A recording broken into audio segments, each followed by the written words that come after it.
मुख्यमंत्री विष्णुदेव साय की अध्यक्षता में आज मंत्रालय में कैबिनेट की बैठक हुई, जिसमें अनेक फैसले लिए गए। बैठक में द्वितीय अनुपूरक बजट के प्रारूप का अनुमोदन किया गया। छत्तीसगढ़ पुलिस भर्ती में एसटी वर्ग को विशेष छूट देने का फैसला लिया गया। मंत्रिपरिषद ने भू राजस्व संहिता में संशोधन विधेयक को मंजूरी दी। इसके अलावा खेलों के लिए क्रीड़ा प्रोत्साहन योजना को मंजूरी दी। ये योजना मोदी की गारंटी में शामिल थी। सुदूर और शहरी क्षेत्रों में खेल इंफ्रास्ट्रक्चर का विकास किया जाएगा। खेल क्लबों को आर्थिक मदद दी जाएगी। एमएसपी में धान खरीदी के अतिशेष के निराकरण के लिए केंद्र सरकार को प्रस्ताव भेजने का निर्णय लिया गया। वहीं धान कस्टम मिलिंग की प्रोत्साहन राशि 80 रुपये प्रति क्विंटल किया गया है। आज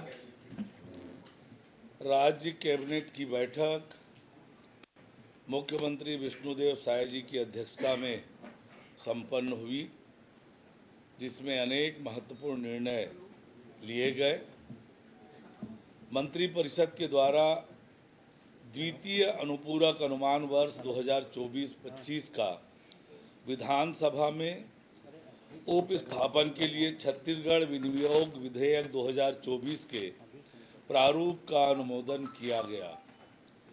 मंत्रिपरिषद ने प्रदेश में अनुसूचित जनजाति वर्ग के युवाओं के छत्तीसगढ़ पुलिस में भर्ती के लिए महत्वपूर्ण निर्णय लेते हुए उम्मीदवारों के लिए ऊंचाई और सीना के निर्धारित मापदंड में एक बार के लिए छूट प्रदान करने का निर्णय लिया गया, जिसके तहत छत्तीसगढ़ पुलिस में सूबेदार, उपनिरीक्षक संवर्ग, प्लाटून कमांडर की सीधी भर्ती प्रक्रिया वर्ष 2024 में निर्धारित न्यूनतम ऊंचाई 163 सेंटीमीटर तथा सीना बिना फुलाए 78 सेंटीमीटर एवं फुलाने पर 83 सेंटीमीटर केवल अनुसूचित जनजाति वर्ग के पुरुष अभ्यर्थियों के लिए एक बार के लिए छूट देने का निर्णय लिया गया है।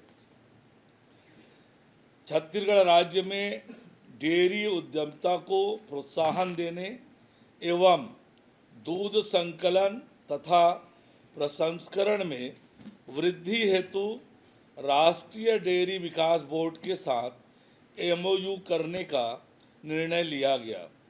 इससे नवीन तकनीक के उपयोग के साथ ही दुग्ध महासंघ के प्रसंस्करण क्षमता में वृद्धि होगी। अनुसूचित क्षेत्रों में दुधारी पशु उत्प्रेरण से स्वरोजगार में वृद्धि के साथ ही दुग्ध उत्पादन की लागत कम होगी तथा दुग्ध उत्पादकता में वृद्धि के साथ ही प्रदेश के दुग्ध उत्पादक कृषकों के दुग्ध विक्रय के लिए एक सुदृढ़ व्यवस्था स्थापित हो सकेगी।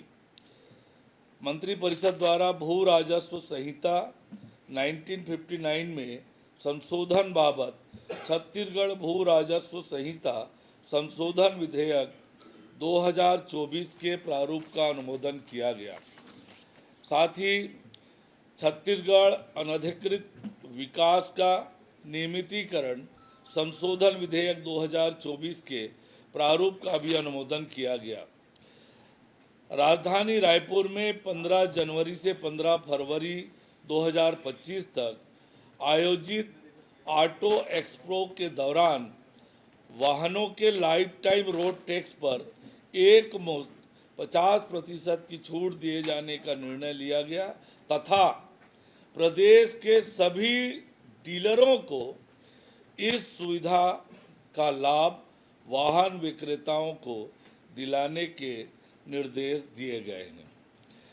छत्तीसगढ़ में खेलों के सुदृढ़ वातावरण तैयार करने, खेल संस्कृति को बढ़ावा देने तथा राज्य के खिलाड़ियों के लिए सुदूर ग्रामीण अंचलों से लेकर जिला मुख्यालय में खेल हेतु आधारभूत संरचनाओं के निर्माण के लिए मंत्रिपरिषद की बैठक में क्रीड़ा प्रोत्साहन योजना के क्रियान्वयन के लिए कार्य योजना का अनुमोदन किया गया। यह भी मोदी की एक गारंटी आज कैबिनेट ने पूरा करने का निर्णय लिया। इसके तहत छत्तीसगढ़ में खेल क्लब को बढ़ावा देने, खिलाड़ियों को प्रतियोगिता में भाग लेने के लिए संबंधित पंजीकृत समितियों को खेल प्रतियोगिताएं आयोजित करने पर आर्थिक सहयोग प्रदान किया जाएगा। छत्तीसगढ़ के पारंपरिक खेलों को पुनर्जीवित किया जाएगा। ओलंपिक खेलों को ग्रामीण और नगरीय क्षेत्रों में बढ़ावा देने के साथ ही राज्य के खिलाड़ियों को अंतर्राष्ट्रीय स्तर की प्रतियोगिता में भाग लेने पर उनको 100% यात्रा तथा खेल उपकरण की सुविधा देकर प्रोत्साहित किया जाएगा। खरीफ विपणन वर्ष 2024-25 के समर्थन मूल्य पर उपार्जित अतिशेष धान के निराकरण के संबंध में गहन विचार विमर्श किया गया। कैबिनेट ने खरीफ सीजन में उपार्जित 100% धान की कस्टम मिलिंग उसी खरीफ सीजन में पूरा कर जमा कराने तथा साल के अतिशेष धान का चावल केंद्रीय पूल के अंतर्गत भारतीय खाद्य निगम में सितंबर 2025 तक उपार्जित किए जाने के लिए लक्ष्य वृद्धि हेतु प्रस्ताव धान खरीदी समाप्त होते ही भारत सरकार को पुनः भेजे जाने के संबंध में चर्चा की गई तथा अधिशेष धान का निराकरण नीलामी से करने की अनुमति दी गई है। खरीफ वर्ष 2024-25 में कस्टम मिलिंग हेतु फोर्टिफाइड राइस कर्नेल की व्यवस्था के संबंध में फोर्टिफाइड चावल जमा की आवश्यकता को ध्यान में रखते हुए छत्तीसगढ़ राज्य सहकारी विपणन संघ द्वारा